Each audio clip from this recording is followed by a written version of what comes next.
Hello there, and welcome to another episode of the Military Mindset for Business podcast, where I'm chatting to Jim Boekel. Now, Jim's got a great story how he started off again in the military, transitioned out of the military and having some interesting corporate jobs, but then in a moment of madness, joined the entrepreneurship race and started a award-winning company called Bluerydge. Now, Bluerydge is one of the leading cybersecurity consultants around the place. And for me, I'm really interested to do this chat today because even though I've done a lot of business, started lots of good businesses, I feel like I'm okay at business, but I feel that cybersecurity is a massive gap in my understanding and awareness of what I need to do to be a great business leader. So I'm really looking forward to this, being able to pick Jim's brain about cyber, what it means, what the threats are, and what I can do about it. Hey, Jim, welcome. Thanks, Pete. Great to be here. Mate, absolute pleasure. So, mate, cybersecurity. Can we, before we start unpacking your journey through Bluerydge and this great award-winning company that you founded, but go back, I do like to start these chats with, how did you end up in the military? Where did you grow up and why did you get into uniform? Yeah, so I'm born and bred in Geelong, Victoria. So I didn't have much choice, but I'd go for the Geelong Cats in the AFL. And yeah, I had a fairly good childhood, nothing too crazy, and essentially lived in Geelong until I joined the army at around 18, I think it was. Very sporting and fitness orientated childhood as well. I think I've heard that you follow the NBA, so I played a decent level in a lot of basketball, actually, which carried over into the military as well. Mate, I'm just going to catch you there for a second because of my little NBA plug. I'm a mad San Antonio Spurs fan, hence my hat here. And my life took a dramatic change the other day when the San Antonio Spurs won the draft lottery. So we are getting Victor Wembanyama. Yes. I could talk all about that, but I'm going to refrain. Go Spurs, go, mate. So yeah. Active, fun, fit lifestyle. 18, you joined the army. What? And then off to Kapuka? Yes. Yeah, it was a bit of a funny story, actually. As I was finishing high school, I did okay, but not amazing for a couple of reasons. And when you get your score, I was looking in the newspaper back then, actually checking what your score was, and you work out which direction you want to go. And university was sort of always on the list. I was actually between being a primary school teacher was number one, hopefully in PE, because fitness was a big thing for me, and outdoors. But then the idea just popped into my head. I'm not too sure how. Well, maybe I'll join the army because I did pretty well at IT and I had a bent towards IT in high school. And I liked fitness. So I'm like, well, why don't I join the IT trade in the army and I can do both. It's funny you mentioned the when I went through high school, it was called TER that you got out. Yeah. I think it's called UAI or something like that now. But I was literally the same thing. You rock up to the post office early in the morning. They were handing out the envelopes. My heart did sink when I saw that number come through, and then it was a matter. Then it was a matter of thinking, not what do I want to do, but what course will actually take me, because my options were very limited. So I was basically looking around the bottom of the barrel to see, will this score get me into anything at all? Yeah. And I ended up getting into horticulture, but I didn't finish that degree. But anyway, another story. Less of me, more of you. Yeah, so I guess it was a pretty quick decision. And before I knew it, I was at the Defence Force recruiting in Melbourne City, and then, off to a bus to Kapuka. And what trade did you join? What's that, sorry? What trade did you join? Did you go in with a specific role recruited in? Yeah, it was a funny one. It all worked out really well now as well, looking back. But at the time, I don't recall a huge amount of information to sort of objectively assess which job to go into. And even the trade I went into was a bit of a funny title at the time from memory, but I fell into the right one. So I joined the Corps of Signals in the information systems, or essentially the IT trade, or as a geek as they're affectionately known. Yep. what was the level of technology like? So you get through Kapuka, then you go and do your initial employment training, or basically your initial skills to do the job. What kind of equipment were you using, or what kind of role does a young infotech signaler do?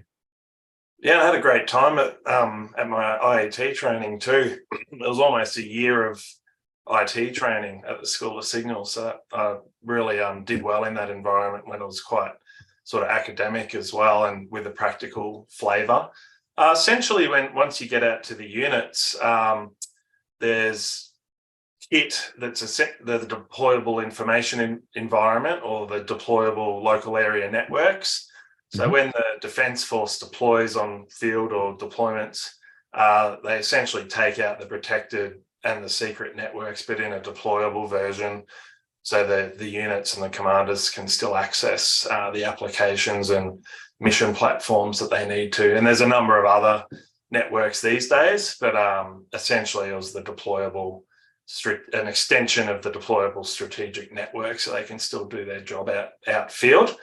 It was not just your stereotypical IT job in the Army either, because in certain units, when you're moving around quite regularly more on the exercise side of the house, there's a lot of kit to pack up and roll out, and then you move again. So it's quite a arduous job at times, depending which unit you're at as well. A huge amount of equipment to lug around and roll out. Yeah, like I was a bit allergic to field, to be honest. It wasn't my finest hours, to be honest. But I do remember one night being out field as a liaison officer with the 3rd Brigade headquarters, the brigade, and the brigade commander decided, hey, let's move this headquarters 15 kilometers at nighttime. Yeah. So literally the whole pack up, get it all on the truck, move somewhere else. So basically we had to, came dark. And by the time the sun rose somewhere else, it was the whole headquarters, tents, cam nets, vehicles, security positions. And we had to, the job was to be fully functional, at that point. And I've got some bad, I was terrible out bush, mate. I really, yeah. Not that was fun. 3rd Brigade, was it? What was that? That was in 3 Brigade headquarters. So I think it was up at High Range or Shoalwater. Yeah. So that was my first posting, was at, so barely left Geelong as a 18-year-old actually, and just for a basketball tournament and something else. So didn't get out too much, or not too many holidays. Yep. And yeah, first posting Townsville, which I didn't know much about at the time. And that was my first 4 years, and it was fairly hard field time. Yeah, actually. That'd be that's the 3rd Combat Signals Regiment, I imagine, and would have been doing a lot of support at the brigade headquarters. And at that time, a light brigade, I imagine, not a lot of vehicles, not a lot of vehicle mobility. Just let's just get out there like light infantry and hit the ground. Yeah, we had the vehicles, luckily, which there was a bit of banter about the IT trade when they go field. So we had a lot of equipment. So yeah, like I'm Ramey, mate. So my soldiers had all the kit they needed out bush, mate. They never went without. And so, mate, from the signals perspective, correct me if I'm wrong, you've got half the guys that sort of focus, or probably more than half that focus on combat signals, which is the communications, the radios between the units too. But you were really more of a strategic to be able to get, so basically so that a commander out wherever they are out bush can flip open a laptop, have satellite communications back to their high headquarters, and basically run the battle from out in the field. Yeah, that's it. In signals, there's a few different trades, and the other services combine some of these trades. But in the Army, one trade is just mainly radios, so the radio operators and the crypto and that side of the house. There's also technicians and electronic warfare trades, and now a cyber trade. But we were in the IT trade, so it was quite a broad. Like in industry, you can really specialize in certain parts of IT and work your way up to an architect on a specific product. But in the Army, you have to be fairly broad. So it's everything from building and managing servers, so all the Microsoft-based servers and all the the laptops and everything that go with that, to the networking side as well. So that's like your Cisco type networking, crypto, a little bit with the satellites, and all the applications that go on that as well. And when we talk crypto, we're not talking about crypto coins like most listeners will be listening to here. We're talking about, can you just a quick explain of what military crypto means? It's not Bitcoin. A lot of those types are into that, but no, it's yeah, it's more on the cryptographic side where you're protecting your communications, including on the radios as well, but you're protecting your information, whether that's in transit or even at rest, of all your up to sort of secret level information. Interesting point there, because I'm already seeing the seeds being sown in Bluerydge here. You know, that these initial skills that you got as probably 19-year-old working around, the hardware and the software. Tell us a little bit about, for the public consumption, just about security. I know you can't talk about anything sneaky peek or anything like that, but the 6 cores are really into, protecting our communication assets and also disrupting, the assets of others. Did you do much? Was that part of your space as well? Yeah, it's similar to industry in that even if you're in the IT industry and you're maintaining corporate networks, there's a security flavor to that, hopefully, that as we see in the news every week, sometimes there's not as much as there should be. But yeah, I guess due to the levels of the information you're dealing with and the environment in the military, there's always a pretty strong focus on the security, and there's lots of different aspects of security, not just cyber security. And cyber security is the sexy word of, it was always just information security.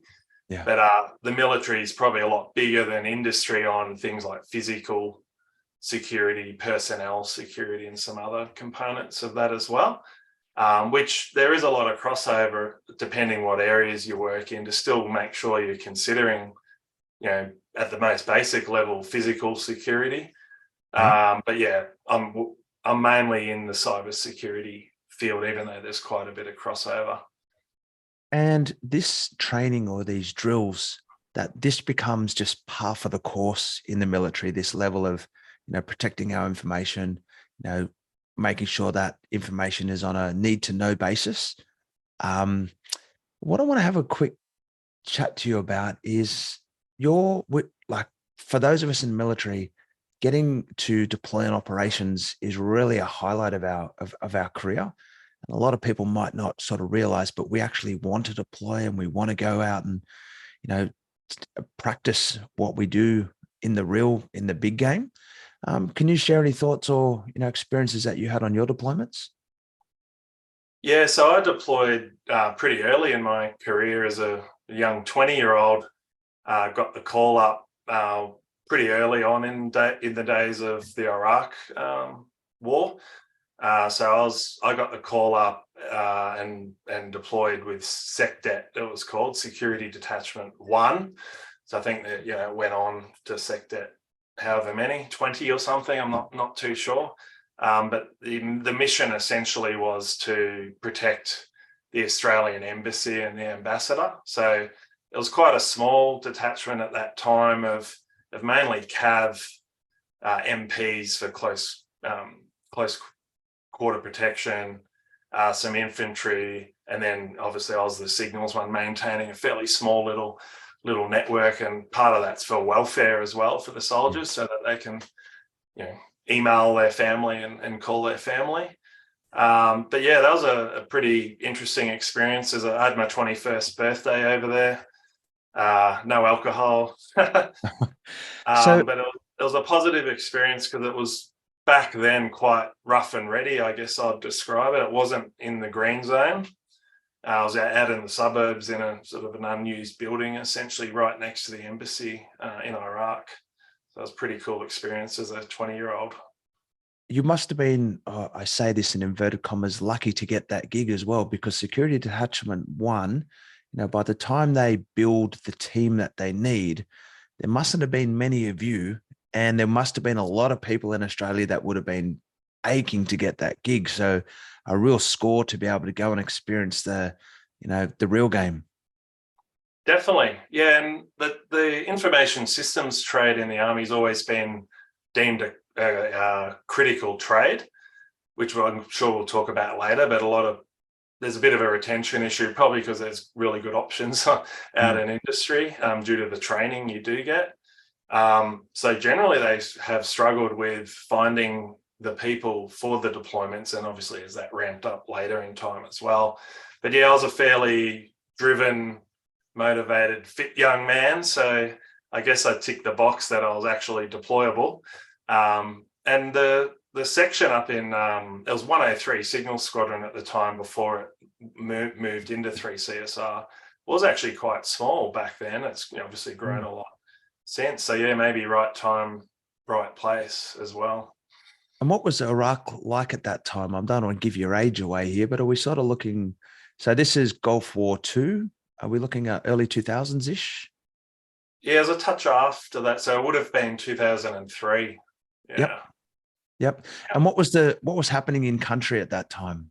This was not long after they'd won and sort of secured, but before the insurgency had really kicked off, or the insurgency was in full swing, was it?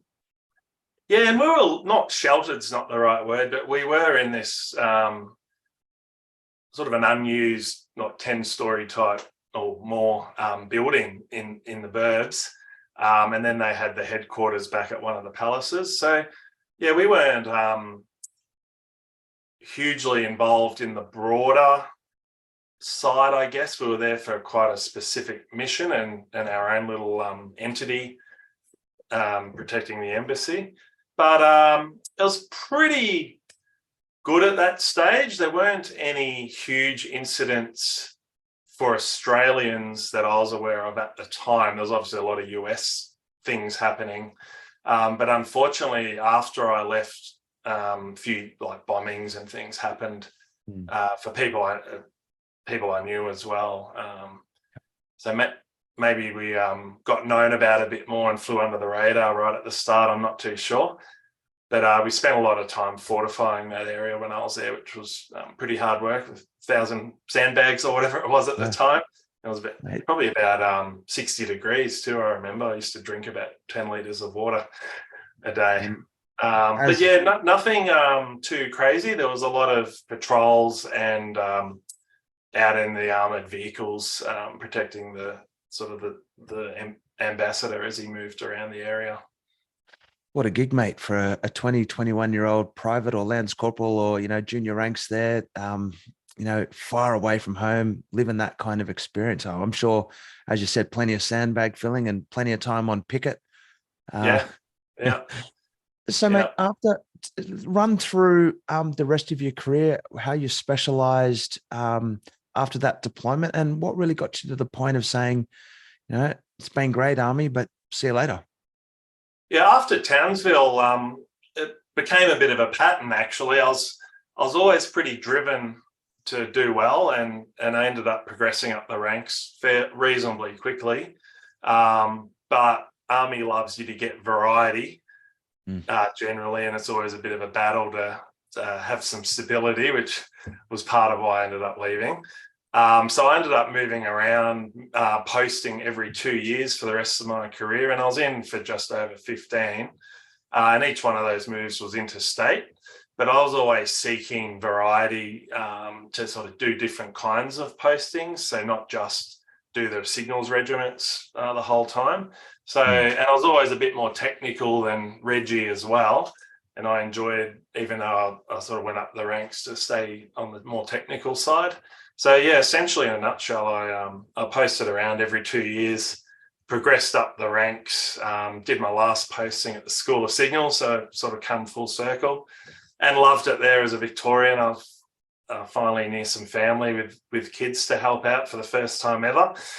But yeah, after, I guess the time was right, and that decision comes for everyone. I was all felt fairly natural, where I went into my career meeting and we just didn't know what the future looked like. And I just had a bit of a thought, do I want to keep doing this till I'm 50? And it was really nearly 100% more for my family than myself. So by then I've actually had 3 kids. and a wife who's followed me this whole time. And I just wanted a veggie garden. I used to use that as the example.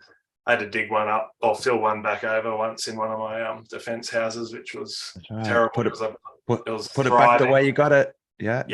Even if you improve it, put it back the way you got it. So it really was like, if I don't know, will I be in Darwin, Brisbane, Townsville in 4 years from now?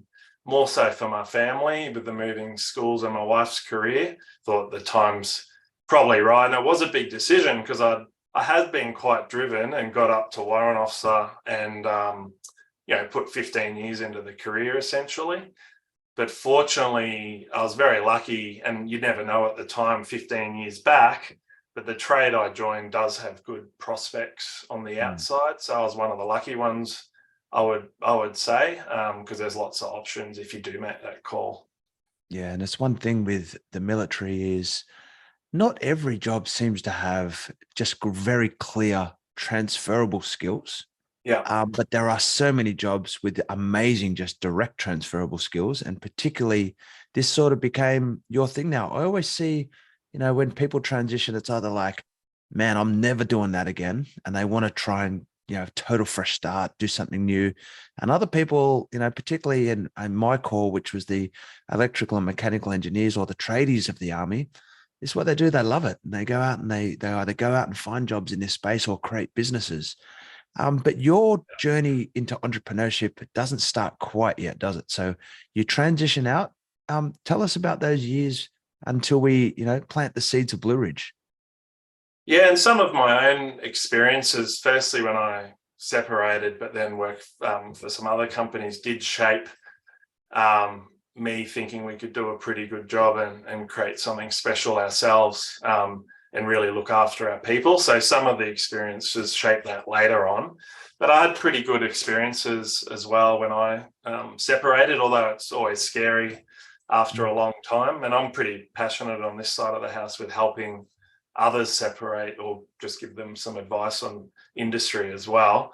But yeah, after we moved back to Canberra, made a lot of sense with the clearance and the work I was in, although I was originally planning on settling in Victoria. And I can tell you more about Bluerydge, but we're quite Canberra heavy due to where we work. All roads lead to Canberra, as they say. And unfortunately, there's not many Cats games at Marnie Grovel, is there? There's not. There was one last year and I finally went, so that was pretty random. But yeah, took a job in a government agency in my first job out, and it was actually a little bit scary. Like, I'd always maintained being a bit technical, but once you get to the manager level, you're answering emails and you're not on the tools anymore. But the job that I took, because I backed myself and I did do a bit of extra study in preparation, I'm a bit of a planner, was more on the tools again as a network security engineer. So it was a bit of a sink or swim time, actually. Again, it sort of shaped some of my future company direction. And then I had an opportunity to join Lockheed Martin Australia, which is a big international prime. And I worked on the Joint Strike Fighter program, which was a pretty interesting one to be involved with, and sort of was working my way up the corporate ladder with them. But then the opportunity for Bluerydge came up and we made the jump. How did you feel culturally, the transition whilst you were employed in either Lockheed Martin or the government agency? How did you feel the cultural changes from the military to those organizations? Yeah, I think it really varies, which makes it tough for people because there's so many different companies you can work for. I would say a big, company, they've spent a lot of time on culture, and they're quite a defensive type company too. So yeah, it was pretty good. A lot of structures and mechanisms in place, and been around 100 years type thing, should have that fairly sorted. If you're more in the contracting space, or you're in an area where you're the only one from that company, you can feel a little disconnected. And in the first job, not the company, but the team I went in to, wasn't hugely collaborative. It was a bit of a shock at times, but that was probably because I wasn't sitting in a team from that company. It was a bit of a mixed team. So I think it really depends what environment you walk into, and unfortunately, sometimes you don't know until you do it. Mate, somewhere here, there's a seed of entrepreneurship, or I can do this myself. I picked up on something you said earlier, is that I think I could do this, or I think I could do a better job, or I think I could look after my people a little bit here. When does this moment kind of crystallize to say, I'm going to take the plunge and go out on my own? Because it's always such a big decision, but it can be such a super liberating decision when you finally say, like, I'm good enough to do this. Tell us about how did that work for you?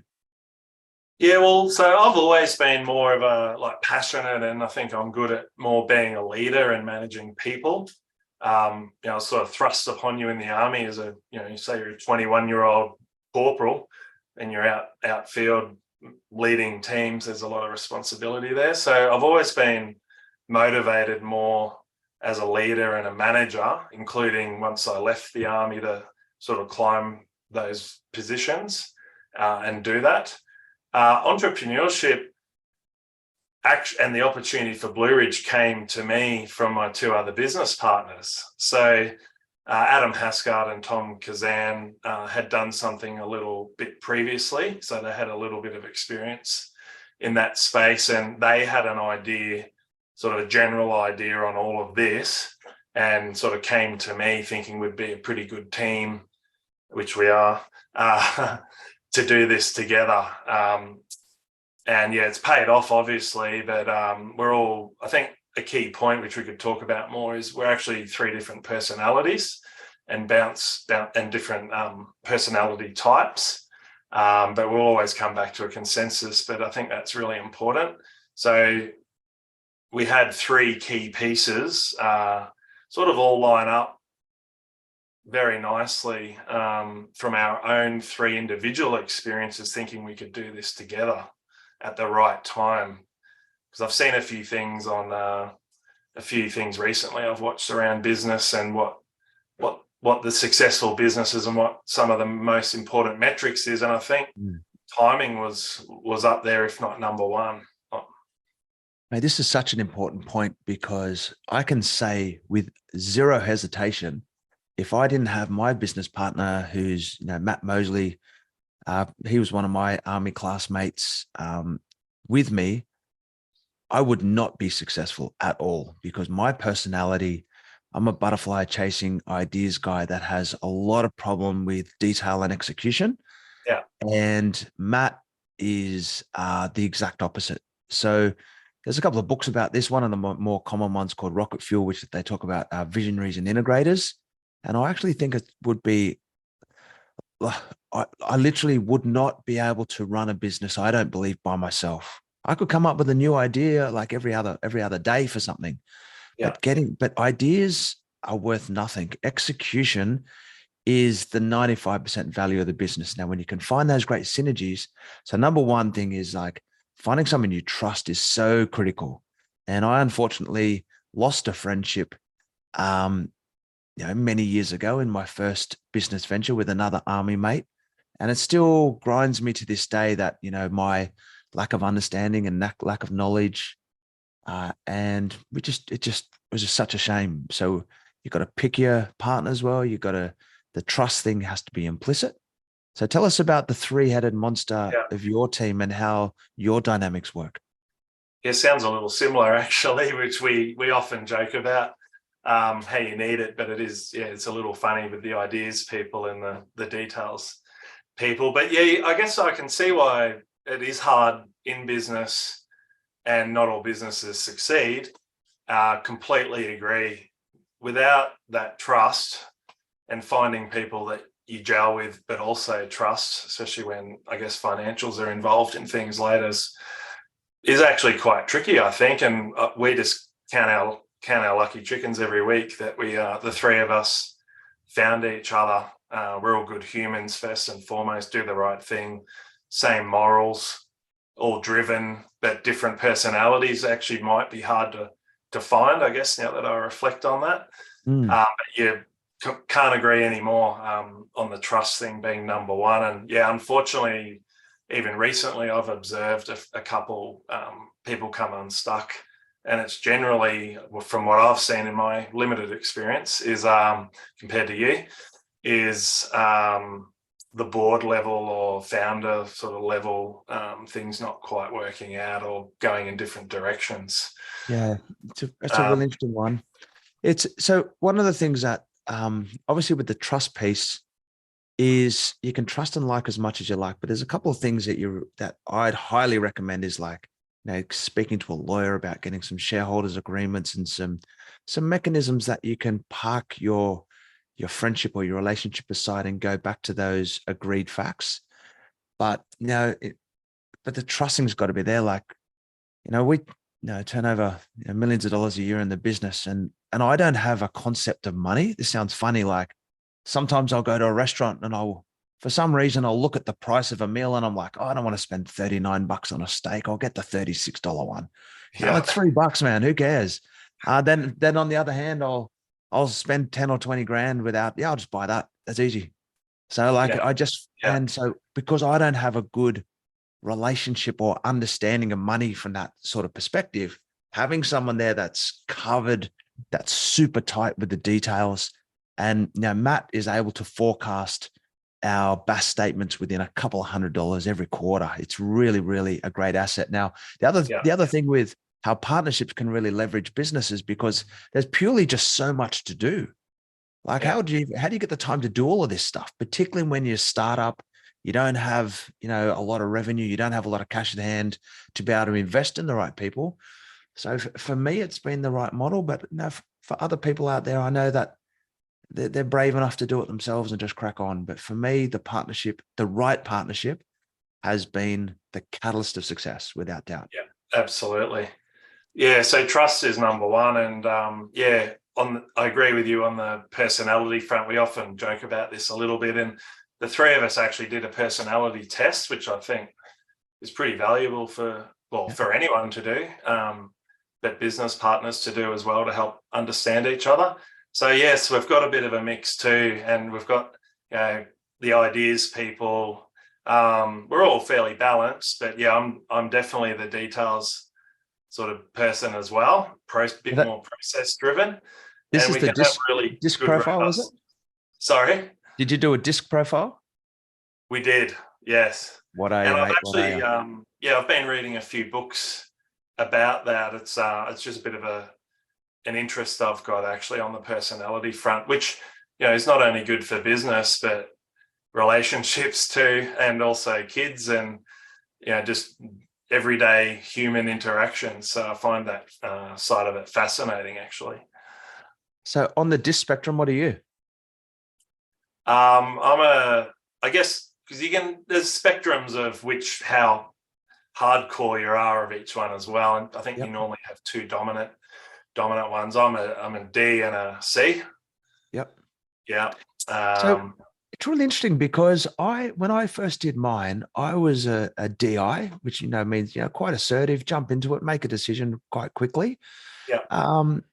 But I've got to feel that the further I get away from the military and command and this kind of structure, that I feel that I'm changing, and that I don't need to be like that anymore, or how much the army, I guess because I was an officer, made me a D, or because make a decision. But I don't think it's my natural profile. If anything, I'd love to do it again now. I haven't done one for a few years, but to sort of see, I feel a change in myself as particularly. Yeah, I think that's, I guess that's getting deep now, but like learning who you actually are. And when you're in business, especially, like you can be working pretty big weeks and that's what people don't see. I guess you sacrifice a lot and you don't always get me time and to do the things you want to do. And hopefully once you're successful down the track, that changes. But I think there's a bit to it that I've been reading about with the personality types that really at a deeper levels more about who you naturally actually are. So you might not be a D, but that might be thrust upon you in your job role. And funnily enough, if you're not actually a D and you need to be a D, then that is draining all your energy because that's not who you naturally are. So I find all that really, really interesting. And I think sometimes when you do the questionnaires, you might answer it on, what you have to do, not who you actually are. So it's a bit of a tricky one. Yeah. So the four personality profiles in DISC are dominance, influence, steadiness, and conscientiousness. So if you've never done one, jump online and have a look, because it's a really good insight into how you are and how to build great teams. And one of the things, just while we're on DISC for a moment, and I won't spend long on this, is one of the things I've always been interested in is too many sales processes are designed for people with high D. So basically, you come across each other in some kind of sales situation, and immediately it's like, do you want this or not? Are you going to buy it? Yes, no. Okay. And then if they don't say yes right at that moment, there's a massive leakage or people slip out of the cracks.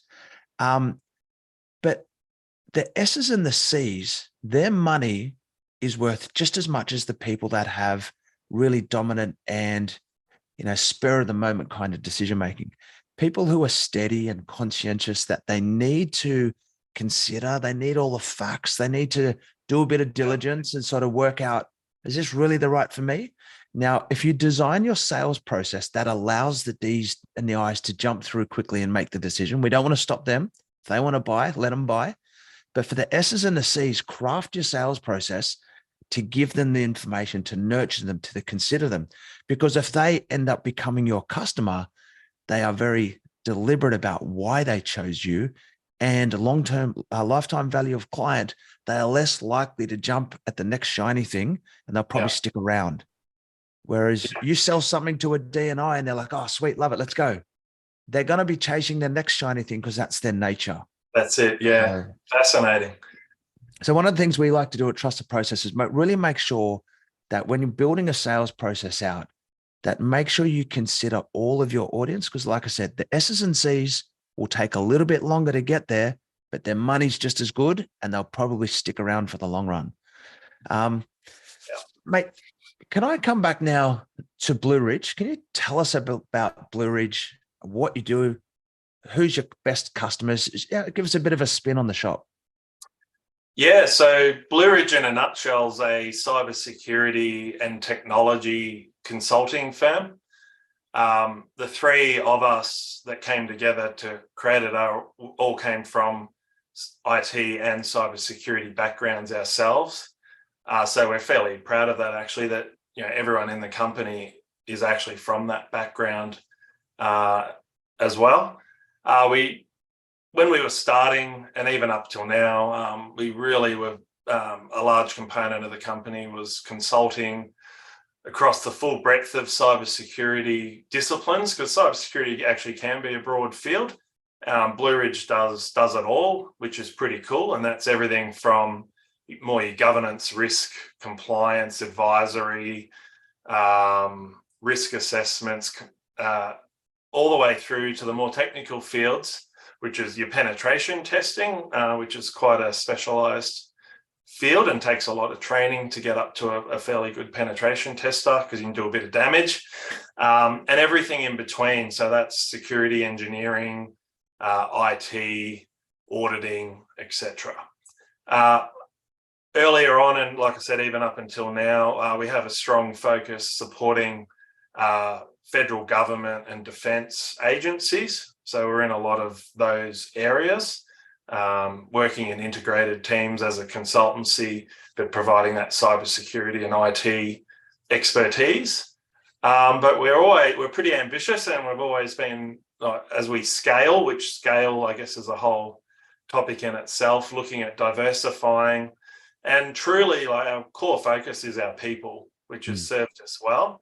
So when we're looking at diversifying as a business, a lot of that is around, we want to make sure our people have variety to go do different things and stay with us and have a lot of options for their career development, which is pretty cool. So there's a lot of things we have in the works, but we more recently have expanded, which is growing, supporting industry. So not just government and defense clients, but helping business to business, helping other businesses with their own cybersecurity. And that's from small to large, whether they're even a prime that has a capability or a small business, we're finding to recruit and retain cybersecurity professionals is tough, but that's our core business.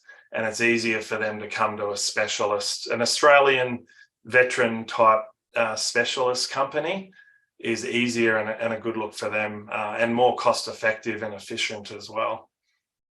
Funny, you mentioned doing damage with pen testing. It reminds me of many years ago, I had a mate with a HR Holden taking him for a rego check. And the mechanic, his method of doing pen testing for rust was just a screwdriver, just poking around the car, and oh, there's a hole. Let's work on that one there. Oh, you're gonna have to fix that. Well, mate, crushed him. The holes all through the old HR. Yeah. So, mate, I'm really interested because, to be honest, as I said, I've created multiple businesses. We've got so our business at the moment, if I can give you just workshop some scenarios, because I really don't know what I should be looking for. My first feeling about my vulnerability for cybersecurity revolves around my passwords. You know, like I use LastPass, for example, because I just, like everybody in the world, cannot remember all of the passwords. But then all of a sudden I get an email from LastPass saying I have 127 compromised passwords. And so if I just use our business as a bit of a role play, and then hopefully other people, so we've got CRM software, we've got teams, we've got members in United States and Spain, you know, scattered all over Australia. We've got, 10 odd people in Australia. We've got 100 odd staff in the Philippines. We use standard off the shelf software. What should I be sort of looking at in terms of what my threats are? Like, where do I start here in protecting this valuable asset that we've built? Yeah, and it really varies as well, depending on the scenario. While a consultancy can be good to come in and just do a bit of an assessment, but it's such a different game, I guess, if you're providing cybersecurity on a large defense capability versus a small business. It's very different, and obviously the finances for those two clients are very different as well. On the small business side, or in general, I would say the starting point should always be about the information and protecting the information, or else you can get a little bit, you don't even know where to start. I've got a cloud platform and someone in the US, and you're not even sure where to start. So I would say, as a business, you should always just do a mapping and actually dedicate time about where's your information. And one of the terms they use out there is like, what is your crown jewels? So you can't always do everything, and you don't have infinite finances either. So if you do a bit of a crown jewels assessment, like what is important to the business, is that your client data, if that got out, do you have IP? If you're making a product, you might have R&D type information, or your staff's information like PII, if that got out, which unfortunately we're seeing quite regularly these days with Optus, and that would have been a huge financial hit with them customers leaving them. So I would say, just firstly, embed cybersecurity in your thinking. So if you're having board meetings or planning or business plans, include cybersecurity to a degree, so you're thinking about it. So there's a few things like cybersecurity for board training out there now, which is good to see. Think about your information as the very first starting point. What's important? Maybe where's my crown jewels? Because then you really dial it into focusing on what's important. And then, generally there's quick wins, I guess I'd call them, or best bang for buck, simple measures once you know all that, because again, you only have finite resources. For the bigger companies, there's a few frameworks out there that are well publicized, but again, you might not even understand it or know where to start. But there's things like the Essential 8, if people have heard of that generally is the best place to start. And they estimate that if you implement the Essential 8 on your corporate IT infrastructure or your systems, that you'll mitigate a large percentage of the risks out there. So that would be my starting point. But my observations, obviously, it goes down to different levels of depths. If you're dealing with, state actors from other countries for big, more secret capabilities, is a bit of a different ball game. But it really depends on the situation, the resources you have, and the expertise. So the first thing that I take away from that is I really like that point of where are your crown jewels, because in our business, we are very much a cloud-based business. So I would say the CRM, number one, is where's the information, and that basically about our customers. I think our crown jewels is the IP on the way we do business, not necessarily our data. However, for some people, the data is everything, particularly if you've got, as you mentioned, patents in action, and you're designing things. And, I guess the other point is who's going to take it? Because for me, it almost feels like cyber, we should be looking at this. This is not a matter of if it will happen, but when it'll happen. So your business will sooner or later be attacked or compromised in some way. And you're either doing your best to get out in front of that, or what risks are really there for you. Yeah. And my observations are, a lot of the time, it's the simple stuff that gets you. So if you're not encrypting your passwords, or you don't even know where your data is, or small business, a big risk for small business is ransomware attacks, where all of your information gets hashed and you can't access it, and you need to pay them crypto or whatever the situation is. And that's happening in the health industry as well, and some other areas. A simple mitigation for that is having backups that you can then restore your information and operations for. So again, it's knowing where your information is as a start, because I'd hazard a guess that a lot of people don't. They think it's in the cloud and I'm sorted, but unfortunately that's not always the case. Is it residing in even which country is a good starting point? Then again, even as a business owner, if you're not cybersecurity savvy, it's still a risk to your business, and hopefully you're doing risk assessments and risk management for your business. Include those types of risks, and then you can mitigate it. So again, what's the impact and the risk? It might be extreme.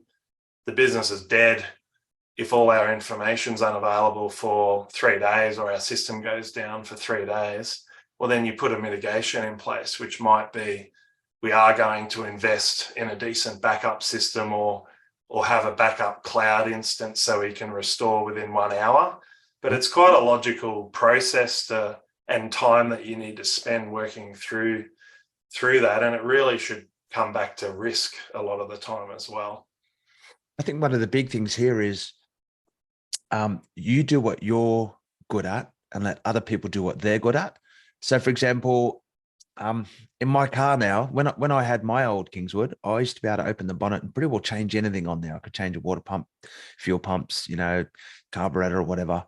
Nowadays, if I open the bonnet of my car, there's 3 yellow bits, right? There's put the water in here, put the oil in there, and put the windscreen wiper stuff over there. Don't touch anything else. Okay, just don't touch it. And I think we should be looking at cybersecurity. So number one, you need to have a level of savviness or understanding the risks. But this is why people like you and Bluerydge are so important, because like I said, you've got, 3 guys plus a team with many, many, many years experience. And I guess the important thing about using a company like yours is being abreast of the next challenge and understanding what the next thing down the path is. So if we get you in to do an assessment on the business, what happens after that? What's the next steps? Yeah, and we like to conduct and work with the business on a more of a holistic assessment and risk assessment with them, because they do understand their business better than anyone. I've seen that at times, because people don't know where to start, they may just go buy a product, as in a software product like an antivirus or a firewall or something, and think they're sorted.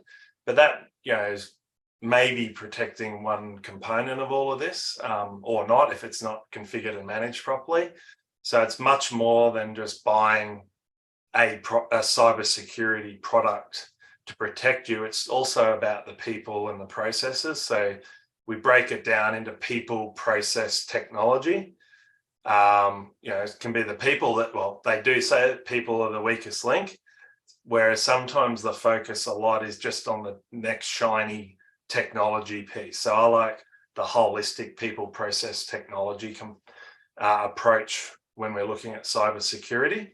So come in, do a holistic assessment with all of that said, work out where the risks are, and then as per normal business, even risk management, treating the risks depending on your budget and where the highest risks are. Because again,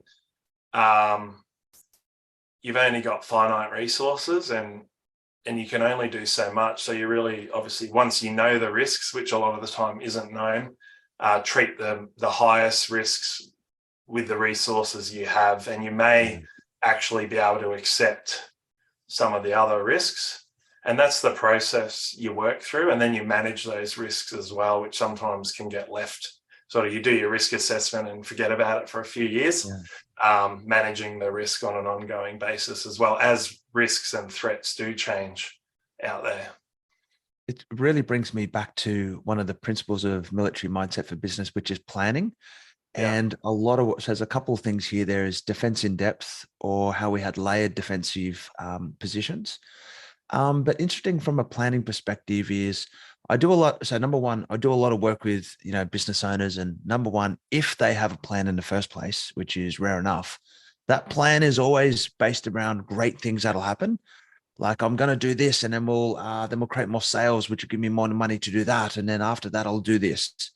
Whereas from the military perspective, we're planning for things that will go wrong, expecting the plan to change, looking for things that will go wrong. So when that situation does pop up, we have some redundancy, we have some ability to have been prepared so we can take advantage of that opportunity. One of the things I always say is, like, retreat is okay, because retreat's just, protecting your assets, reorientating, recalibrating yourself for the next push, but you can't be defeated. Retreat's okay. You can't be defeated though. When you're looking at doing cyber work in businesses, cybersecurity work, how does layered defenses and this planning for what could go wrong really feed into that structure of business? Yeah, and defense in depth is a cybersecurity principle as well. But I guess I come back to the people, process, technology with that layering in mind. Because again, if you go spend $1 million on all the greatest kit, but then your employees can walk out of the business with all of your information when they leave and they're disgruntled, and there's no offboarding process, and that would be like a process, then you've got a gaping hole. So it has to be that holistic defense in depth layered approach. Absolutely. And there's a few frameworks and things out there now. The information available for people has greatly improved. And there's some entities that help businesses, like the Australian Cybersecurity Centre, that have guides for small business and things like that, which probably didn't exist a few years ago.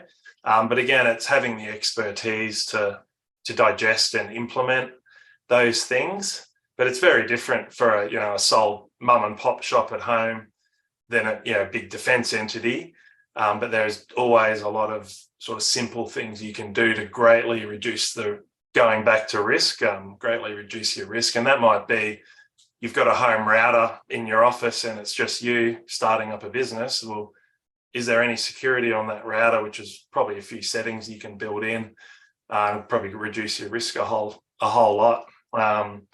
Training and awareness for your staff. Again, that's not the sexy stuff, but if your staff have a cybersecurity, say, annual training, which we do as well, you may greatly mitigate your risks of someone clicking on that link, which a lot of the time is where the entry point is. Someone clicks all the way up from the CEO down, can click that link, and that gives them an entry point into your system.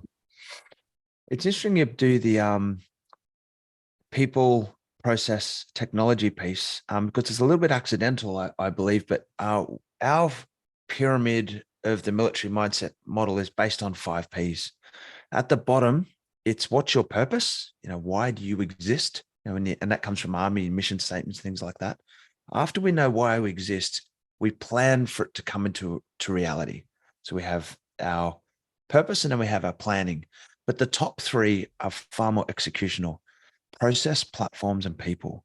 So process, we're always on the quest for the perfect process. And that's why we named our business Trust the Process, because it's process for me is, how do we capture excellence and repeat it? How do we find consistency in what we do? And then once we have our process empowers our platforms or drives leverage through our platforms, and then supports our people to do, which are the capstone at the top. So I just think it's a great alignment of the way we think, that your PPT, process, people, and technology is the same as our process, people, and platforms. Yeah, there you go. It's this the natural extrapolation of the military experience into business, mate. So it's great to see. So if you're a business owner out there, and you haven't considered cybersecurity, how can they get in touch with Bluerydge to have a chat with you guys to see if you're the right fit? Yeah, the best way is jump on our website, which has a fair bit of information on it now, which is www.bluerydge.com. Bluerydge with a Y. Sometimes people go with the I. So bluerydge.com, or contact@bluerydge.com email. But if you jump on the website, you can send through an inquiry. Perfect, mate. We'll throw them in we'll throw them in the show notes. But bluerydge.com, bluerydge.com. And what's next? Oh, so I forgot to mention, and I know you're far too humble to bring it up, but you won a pretty significant award a little while ago. Can you tell us about that? Yeah, we've won a few, but the one was pretty special. We've won the Canberra Small Business Awards as well. But yeah, late last year we won the Prime Minister's Veteran Employment Awards for all the work that we do in the veterans community, and like I said, have a large amount of veterans that we upskill and turn into cybersecurity professionals, which is extremely fulfilling and something I'm quite passionate about on the people side. There is a huge shortage of cybersecurity professionals in Australia and internationally as well. So yeah, it's very, very cool that we can actually grow and contribute to the cybersecurity ecosystem. So that's a big one for people looking for careers on a growth field. And currently we're finalists, and the event's next week is the inaugural Australian Cybersecurity Awards as well. So fingers crossed for that one. Well done, mate. Well, that recognition hasn't happened by accident. It's a factor of, the leadership of you and your team and the great services that you deliver. Now, just on the size of the cyber industry, I heard a stat the other day, and this is not verified or anything, but that America, so USA, in 10 years' time will need 1 million more cybersecurity specialists. Like, that's how big this industry is growing. And I guess if I can wrap this up, it's not a matter of if, but a matter of when that your business will be vulnerable or will be directly attacked. Actually, just a little bit of a segue into an episode that's coming up shortly is I'll be chatting with Vedra Maslik, who is a military ethicist. And what we're going to be talking about is in the military, we're allowed to do some pretty horrific stuff for what is quite a noble career.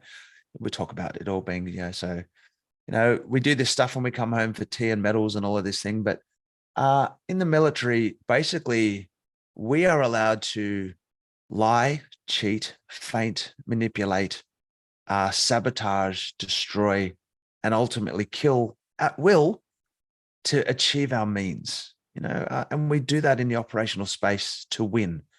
Now, what we'll be talking about is how military ethics apply to business. Now, for me, I see there's 3 distinct levels of how vulnerability works with your competitors. So number 1, it is strip, steal, and sabotage. So number 1, you should be stripping everything you can off your competitors. If it's public source, if it's out there and it's online, and they are letting it out there for free, take as much as you can and make sure you have an innate and a deep understanding of what your competitors are doing. I guarantee you Qantas knows every single cent that Virgin's doing for their pricing or whatever. But then we cross the line into steal. Okay. And then people will overtly, fake, pretend, put on some kind of facade to take information that doesn't belong to them, let alone crossing a threshold of sabotage. Now, so we're going to be doing that chat coming up in an episode not too long. So it should be a really interesting discussion on, hey, like in the military, we're so noble and we're, there's such these great people, but we'll lie, cheat, and steal and kill where required. Yet business sometimes has a murkier reputation. But yeah, I'm all about stripping off my competitors, but we won't steal or sabotage. Yeah. So it's interesting. That'll be a heavy one. Yeah, it's interesting, the morality. But just because we doesn't do it doesn't mean your competitors aren't doing it to you. Yeah. Whether it be a malicious act or an accidental act, you need to prepare for that. Yeah. So at the end of the day, like something I'm really proud of as for the company as a whole, and obviously the founders, is like it is all about integrity, trust first and foremost. And absolutely.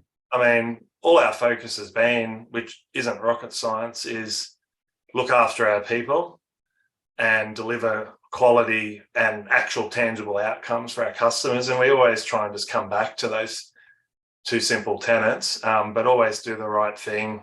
Integrity like permeates throughout the whole company. And Bluerydge, we could actually be a lot bigger than we are, quite a lot bigger, but we won't compromise on that. So we'd rather grow sustainably and make sure we're always staying true to our values.